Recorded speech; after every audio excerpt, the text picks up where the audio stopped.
بسم الله الرحمن الرحيم الحمد لله والصلاة والسلام على رسول الله. ئاخۆ نایبینن ئەوانەی کە لە لەشی ئینسانە دیارن وەکو دەست و قاچ و ماسوولکە و ئێسک و سەر و پشت و سک و ئەمانە هەمووی ئەندامی دیارن. ئەمانە پێکهاتەی قەبەن لە لەشی ئینسانە. ئەمانە ئەبینین بەڵام شتێک کە بە چاوی سەر نایبینین و پەنهانەوە لە پشتی پەردە و کەوالیسەوە ئیشەکات. هەوڵمان داوە ئەوانە بینەوە پێش بۆ جەنابتان بۆ ئەوەی کە بزانین ئەم ئەندامانە بە چ دقەتێک و بە چ وردویەک لەناو ئەم لاشەیی من و تویا ئیشەکەن.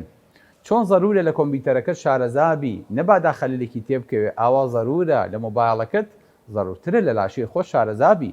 باسی ئەندامێکەکەین کە هیچ سەنگێکی نییە، هیچ ئەرزشێکی نییە، کە هەموو ڕۆژێ خۆتە کێشی هیچ لە وەزنی تۆ زیاد و کەم ناکە. بۆ چونکە لە 70 کیلۆی لەشی تۆیە تەنها 4 گرامی بەرەکەوێت، واتە بەقەدەر دەنکە بادەمێک. ئەم ئەندامە یەکێکە لە گەورەترین ئەندامەکانی مامۆستا تۆ 4 گرامە، بەڵێ یەکێکە لە گەورەترین ئەندامەکانی لاشە. بە قەبەینا بە قەبارەینا نەخێر، بەڵکو بە ئیش و بۆ فەنکشنانەی کە ئیکەن بۆ لەشی من و تۆ. ئەمە یەکێکە لەو ئەندامە لێگەڕێن.